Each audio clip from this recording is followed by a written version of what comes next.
La misteriosa figura conocida como la Dama de Hierro, vinculada estrechamente con la organización criminal de Jalisco, fue finalmente desenmascarada. Tras años de impunidad y absoluto sigilo, esta mujer se infiltró en las más altas esferas navales para entregar información de carácter privilegiado, provocando grietas profundas y dolorosas en toda la estructura gubernamental del país. Por más de un trienio completo, documentos confidenciales, asaltos frustrados y misiones tácticas abortadas en el último segundo llevaron su marca invisible pero letal. Hoy su verdadera identidad emerge de la penumbra institucional para asombro de sus propios compañeros de armas. Se trata de una oficial condecorada, portadora de insignias y méritos ganados en campo, que desde el epicentro del poder militar comercializaba secretos estratégicos con una frialdad que pocos podían imaginar en alguien de su rango. Su sobrenombre ya era un eco constante y molesto en las unidades de contrainteligencia, aunque nadie lograba ponerle un rostro definitivo a la sospecha. El caso del baluarte de cristal no fue un tropiezo fortuito ni una indiscreción pasajera, sino una campaña de sabotaje calculada con precisión quirúrgica que se propagó como una dolencia interna difícil de erradicar. Inmuebles desocupados instantes antes de las intervenciones federales, misiones en alta mar suspendidas sin previo aviso por supuestas tormentas, documentos extraviados y registros electrónicos eliminados sistemáticamente. Mientras el conteo de víctimas nacionales ascendía debido a la violencia, el grupo delictivo operaba con una ventaja insultante ante la ley, siempre prevenidos por una mano amiga, siempre con un paso de ventaja sobre cualquier despliegue de las fuerzas del orden. La incertidumbre en los pasillos de mando era simplemente asfixiante y la desconfianza empezaba a corroer la moral de las tropas.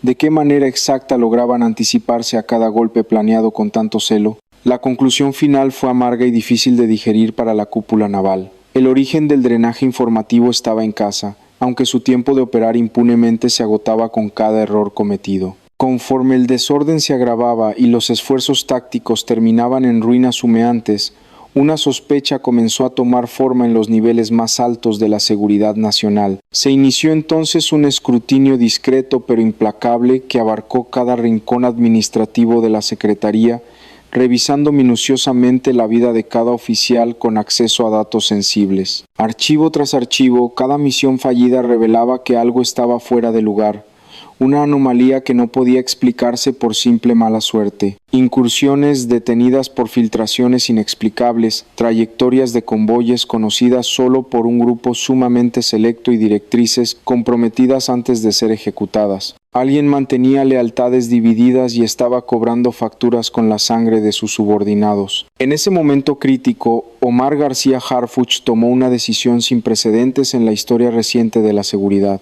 Activó un mecanismo de máxima confidencialidad y dio inicio a una búsqueda interna paralela que funcionaba fuera de los canales habituales para evitar cualquier fuga adicional. Únicamente 4 colaboradores cercanos tenían conocimiento del plan real y sus objetivos específicos. Solo 4 figuras de alto nivel estaban bajo sospecha en ese momento de la investigación.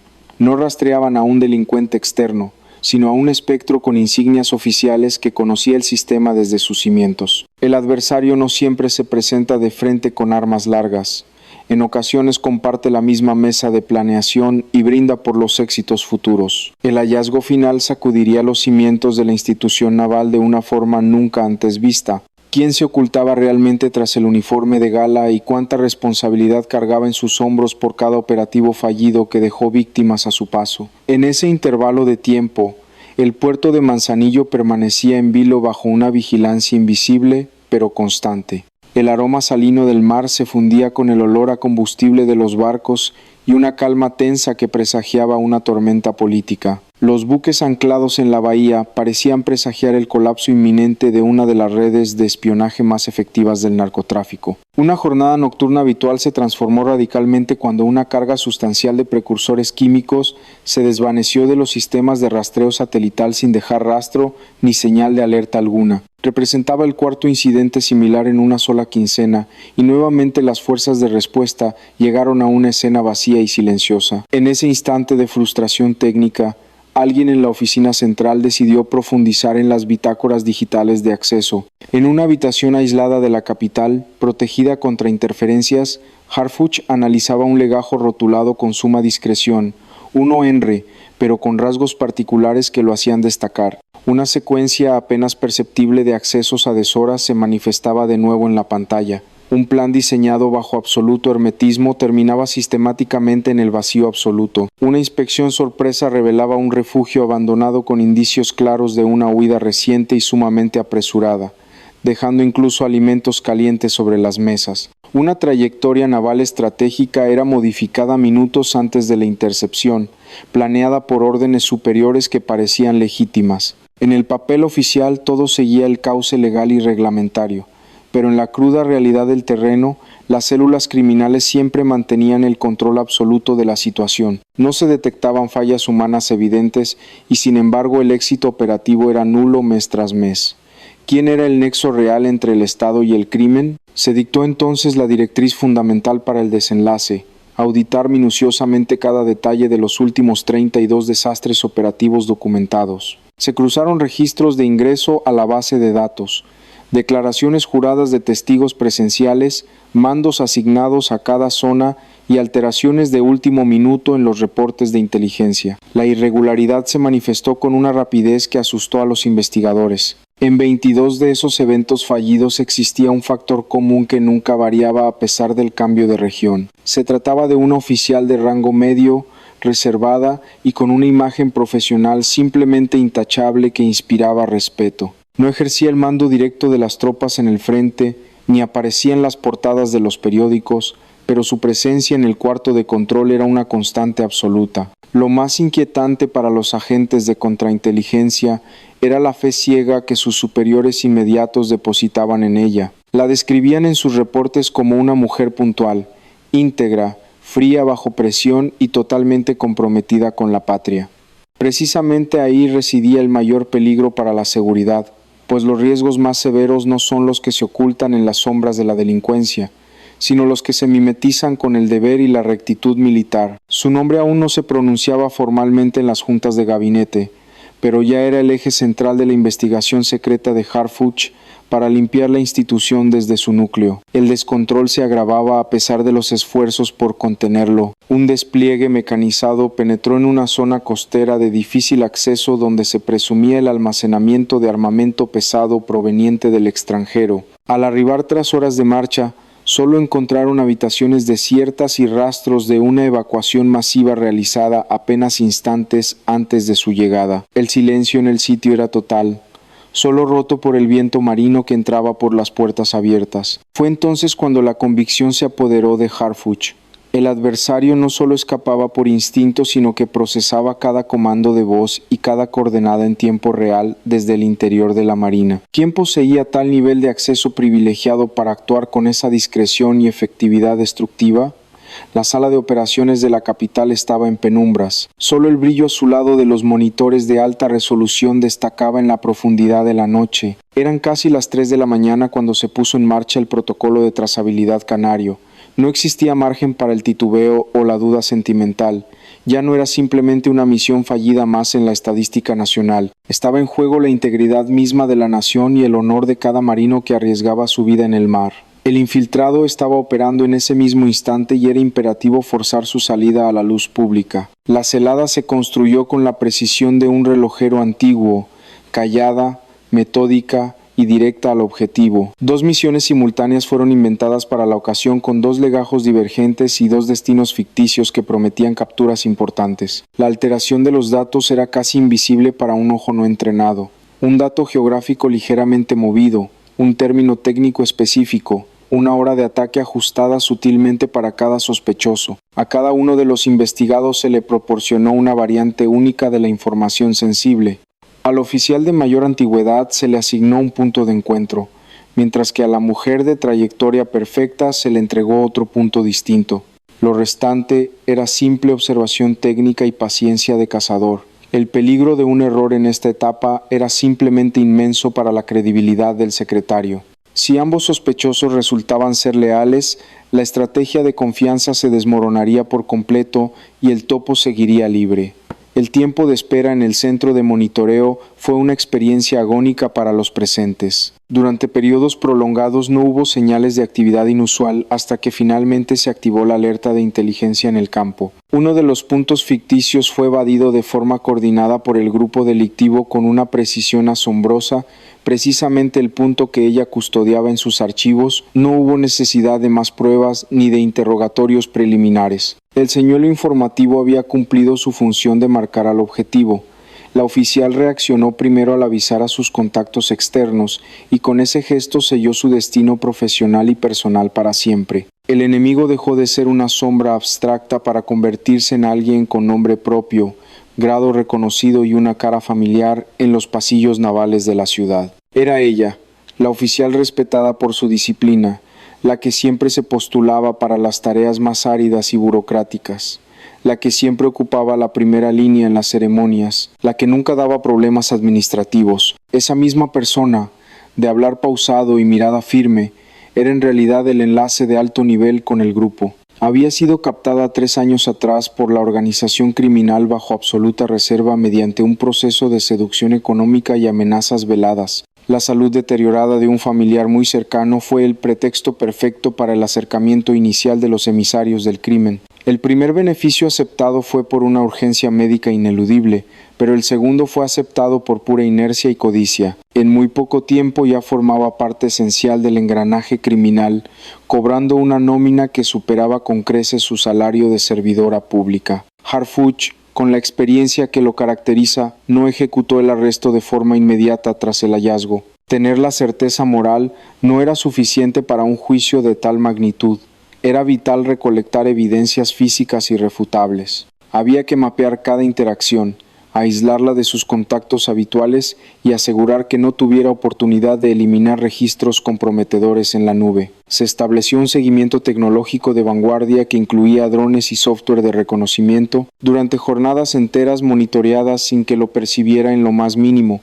Cada palabra, cada mensaje y cada movimiento quedó registrado en el expediente. Sus hábitos fueron analizados por psicólogos forenses para entender su patrón de traición. Se obtuvieron registros de movilidad detallados que no coincidían con sus rutas oficiales, captando cada encuentro personal en plazas públicas y cada mensaje cifrado. Estas comunicaciones eran enviadas bajo el disfraz de simples reportes técnicos o meteorológicos dirigidos a la comandancia, pero en realidad eran las llaves del reino para el grupo. La orden desde el despacho principal era absoluta y tajante: no permitir un solo descuido ni una filtración interna hasta el momento preciso del colapso total de su red de protección. Las 48 horas posteriores a la confirmación de su identidad serían las más decisivas de toda la operación. El punto de mayor riesgo en la contrainteligencia no ocurre cuando el oponente huye despabilado, sino cuando se siente rodeado y aún tiene acceso a armas o información. Por décadas,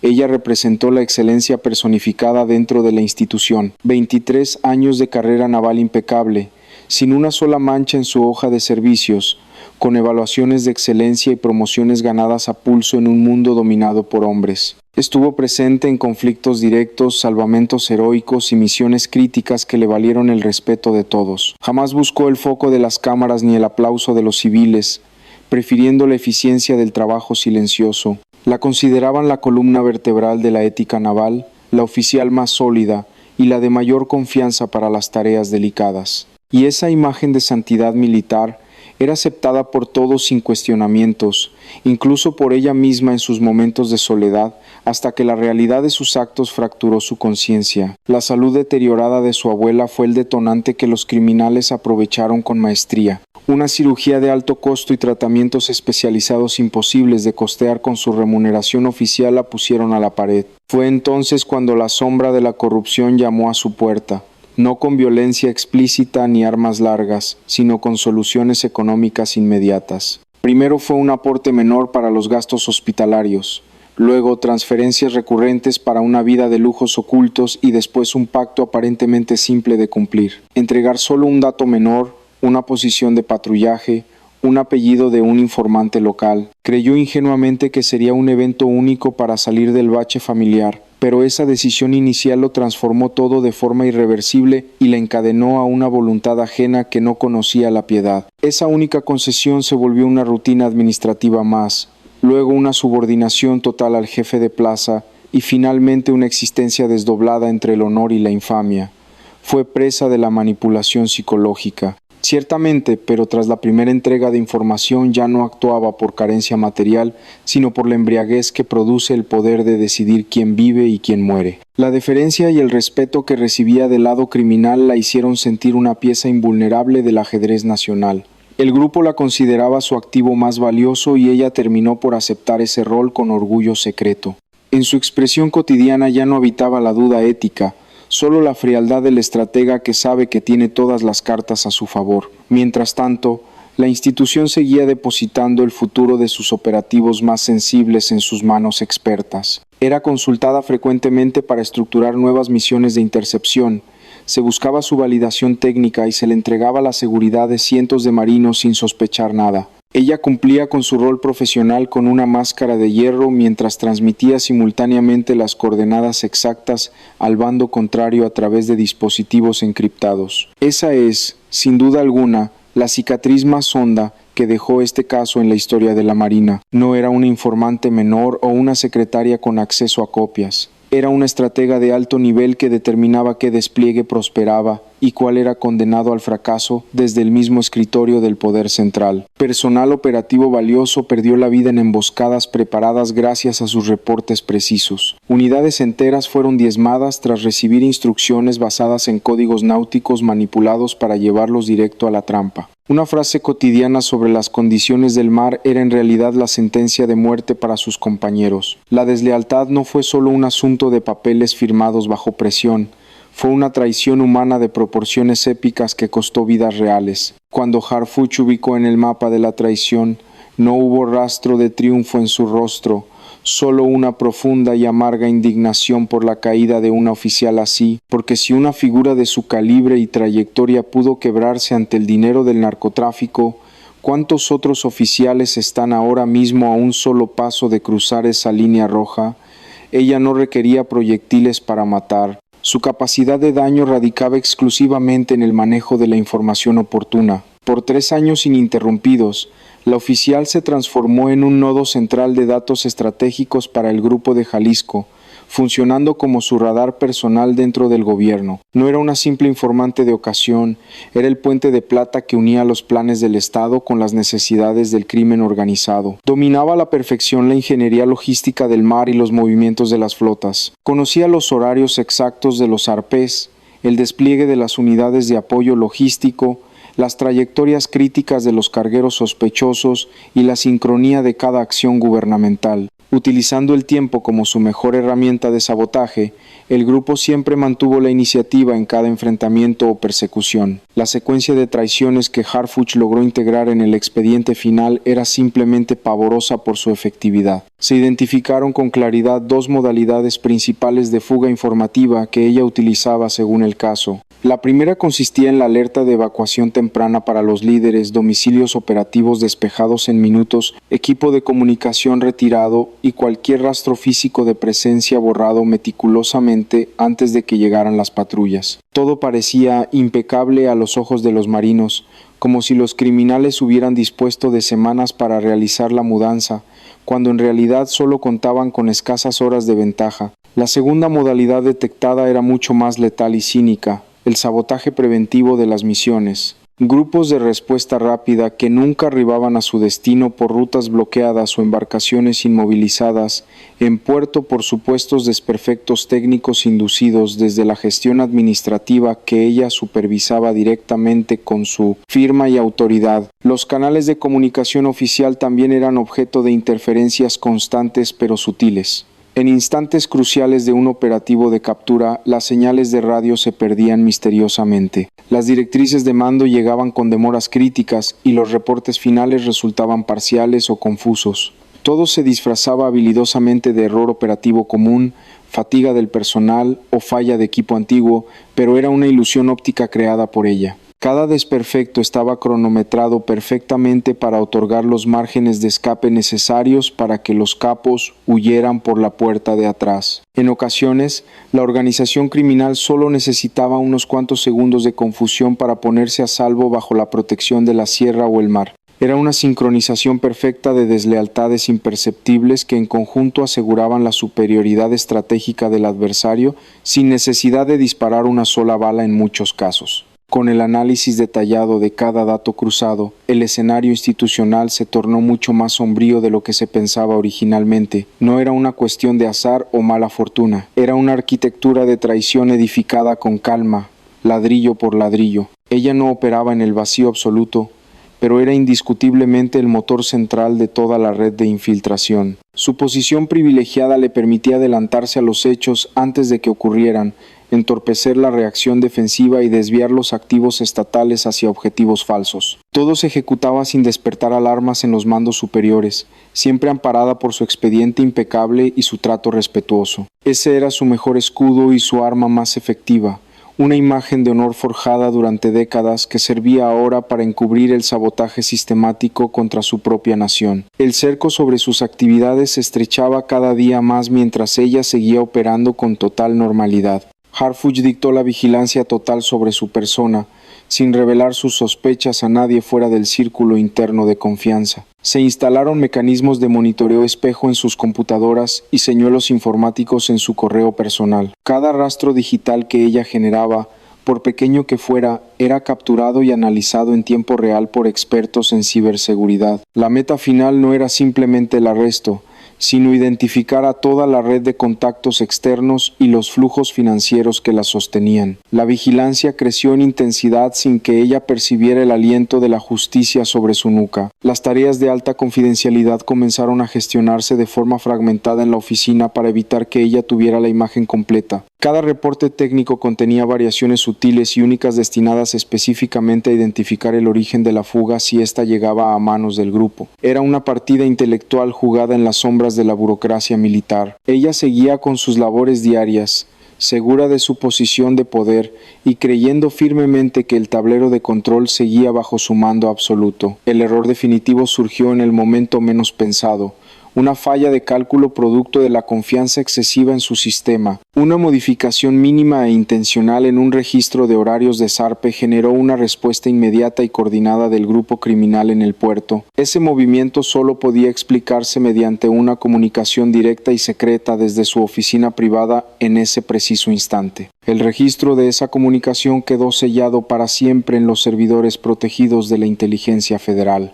La duda inicial se disipó por completo ante la evidencia técnica irrebutable. La oficial seguía plenamente activa y continuaba comercializando secretos de Estado al mejor postor del crimen organizado. A partir de ese momento de confirmación, cada segundo que pasaba era vital para la seguridad de los operativos en curso. El espacio de maniobra terminó abruptamente, y el cierre de esta oscura historia comenzó a redactarse en los despachos judiciales. Se emitió la orden definitiva de captura bajo el más estricto secreto para evitar que sus cómplices pudieran rescatarla o eliminarla. El final de la Dama de Hierro estaba cerca, cerrando así un capítulo de traición que obligaría a la Marina a reinventarse por completo.